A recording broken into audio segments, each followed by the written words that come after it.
Entre 1884 et 1885, les grandes puissances européennes vont décider du sort de tout un continent sans inviter un seul de ses habitants. Cette rencontre s'appelle la conférence de Berlin et elle va littéralement redessiner tout le destin de l'Afrique, je vous explique.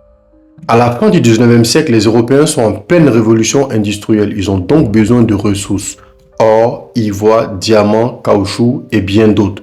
Alors, ils se lancent à la quête du continent africain. Pour bien mener à leur projet et pour éviter de se faire la guerre entre eux, ils établissent des règles. Le chancelier allemand Otto von Bismarck convoque une réunion à Berlin et 14 pays vont y participer. Aucun pays africain n'a participé, aucun roi, aucun chef traditionnel, aucune voix africaine n'a participé à cette conférence. L'Afrique n'est pas considérée comme un partenaire, mais plutôt un territoire à distribuer. Vous savez, c'est comme si vos amis décident de célébrer votre anniversaire sans vous inviter. Ils achètent un gâteau à votre taille, ils le découpent, ils le partagent entre eux et le mangent. Pendant 3 mois, les diplomates vont poser les bases d'un nouveau système. 3 règles à respecter pour conquérir un territoire africain.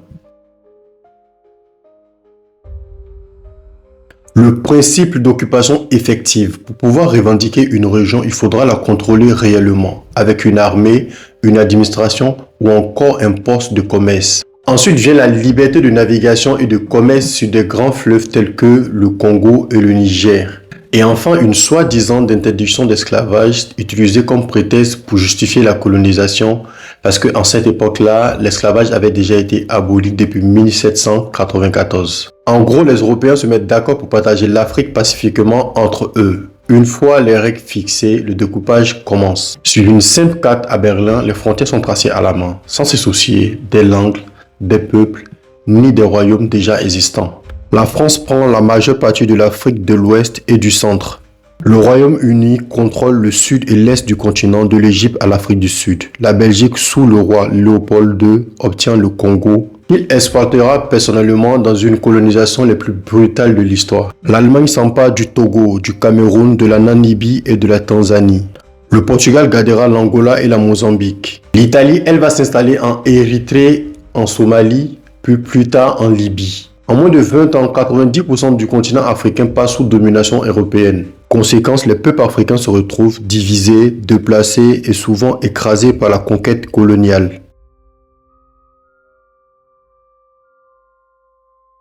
D'abord, le découpage arbitraire des frontières. Des familles, des ethnies, des royaumes sont séparés, divisés sans aucune logique. Et c'est ce qui explique aujourd'hui encore beaucoup de conflits frontaliers de l'Afrique. Ensuite vient la colonisation systématique. Chaque puissance européenne impose ses langues, ses lois, ses traditions, ses cultures et surtout exploite les ressources locales au profit de l'Europe.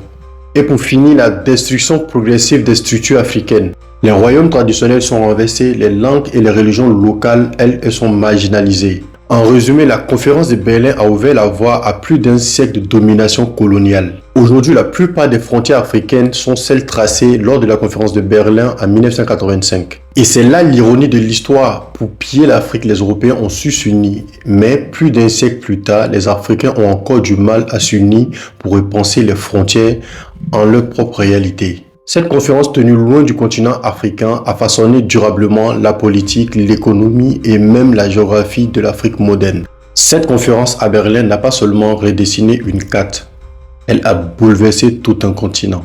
Un partage décidé sans les Africains mais dont les conséquences se font sentir aujourd'hui.